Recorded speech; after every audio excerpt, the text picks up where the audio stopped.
నువ్వుల అప్పడం. ఈ అప్పడమేమో పిండి అప్పడం. ఇది గుమ్మడి అప్పడం. మనం ఇలా గుండ్రంగా పట్టుకుంటాం కదా, శ్రీకాకుళం వాళ్ళు ఇలా పెడతారంట. నల్లేరు అప్పడం. ఇది నెయ్యలు. సగ్గుబియ్యం అప్పడము నువ్వులేసి చేశారనమాట. ఇవన్నీ కూడా వేయించుతాను, ఒకసారి చూసేయండి. నెయ్యిలు అప్పడం వేసేస్తా. గుమ్మడి అప్పడం వేయించేద్దాం, టైం పడుతుంది, మందంగా ఉంది కాబట్టి. నల్లేరు జ్యూస్తో చేసిన అప్పడం. ఇది పిండి అప్పడం. బియ్యము అప్పడాలు రెండుగా బ్రేక్ అయింది కానీ వేస్తున్నాం.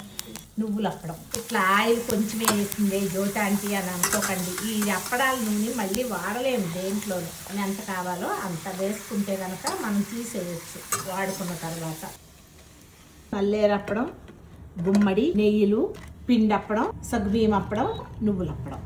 మీకు ఎవరికైనా కావాలంటే మన గుణకు కాల్ చేయండి, తను మీకు ప్రైజ్ అది చెప్తుంది.